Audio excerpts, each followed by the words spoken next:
Hey, what's going on, team? It's Ricky with TechBud Solutions. If you guys are tuning in for the first time and are not familiar with who it is that I am, my name is Ricky. I'm 24 years old and I run the largest YouTube channel and largest private Facebook group for those who day trade in the stock market. In this video, I'm going to be talking about if I think it's too late to buy a house right now with the current real estate market. For those that are watching for the first time, you guys might be asking, well, what business does this 24-year-old have telling me what I should or should not do? One of the things that I can speak from is just my experience and the different kind of like missed opportunities that I've had in the real estate market. I just want to provide you with a little bit of a background. I bought my first house when I was 20 years old, right? So I moved from California to Arizona. I was going to the ASU Polytechnic campus. One of the main reasons that I moved out here was to pursue and buy my first house because the cost of living here in Arizona was much more affordable to put into perspective in comparison to California. So I moved out here. Two of my friends from ASU actually moved with me and I rented out 2 of the rooms while I lived in Master, and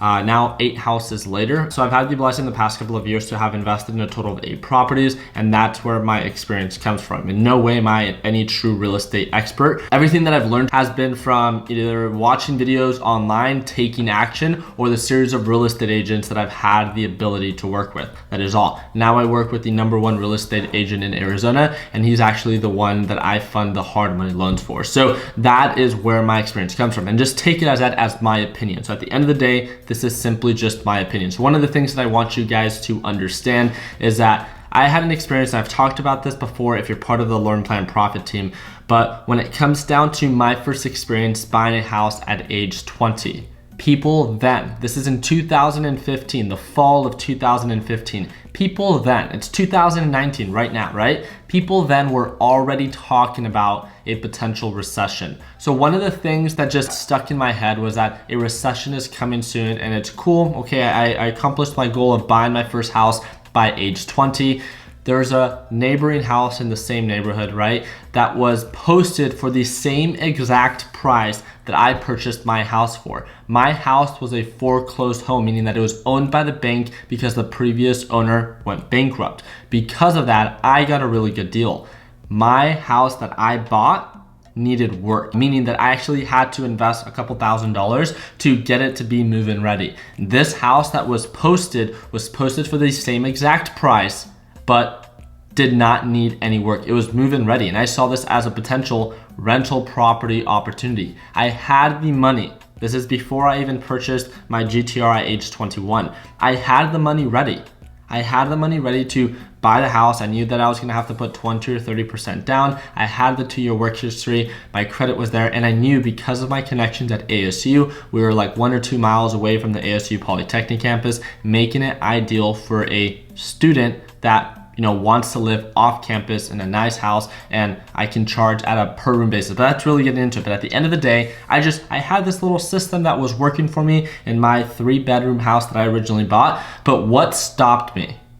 What stopped me from investing in that house? That house literally sold, I think like in a week or 10 days. But I remember speaking to my real estate agent at that time. So one of the main reasons that I did not even consider it after people just continued to talk about this 2015 and 2016 recession, that the market was super inflated. Everyone was talking about all this uncertainty, just like we have right now. And I'm not saying that now people are wrong, right? I'm not saying any of that. But when I uploaded my last video a couple days ago talking about this 8th investment property that I invested in, and people are asking, why are you investing in real estate now? The market's so overextended. The market's due for a pullback. The market's going to crash. The 2020 recession is coming. And at the end of the day, regardless of what you think, right?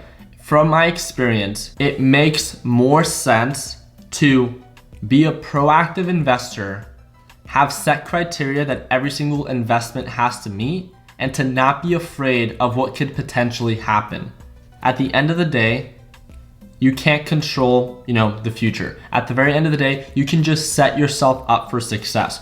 So if you find an investment opportunity, right, a rental property or a property in general that is worth the investment, that can be valued as a good deal, then again, taking my experience from 2015 to put into perspective, why does that even matter now? The house that I first bought when I was 20, I still own right now. It's one of my rental properties. I bought for $167,000, 160, 170 around there, right? That house today is worth nearly $300,000. And you guys might be thinking, okay, well, what's $130,000? Just think about that percentage growth, right? When it comes down to the equity that has been built within that house.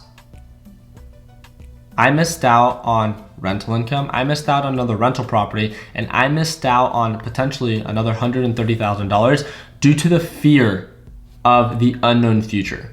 And I don't have an exact answer of what you should or should not do. What I want to remind you and empower you to do is that you should be the final decision maker on what you choose to do and not do.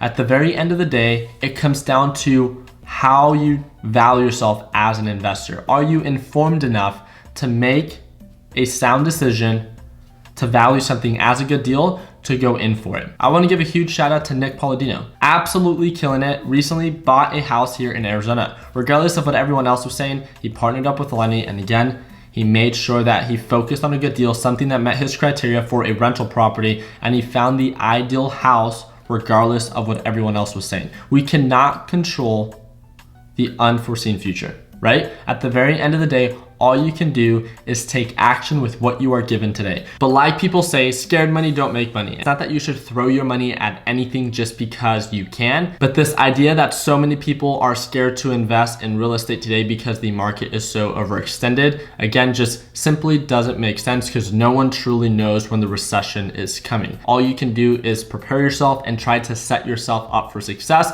and make sure that you take advantage of every opportunity that is presented to you. That is what makes us entrepreneurs and investors, to make sure that we're action takers and not just people that see other people flourish in markets that we are also well versed in. So what I want to leave you with is, again, we cannot control the future. No one knows when the 2020 or 2021 or 2025 recession is coming.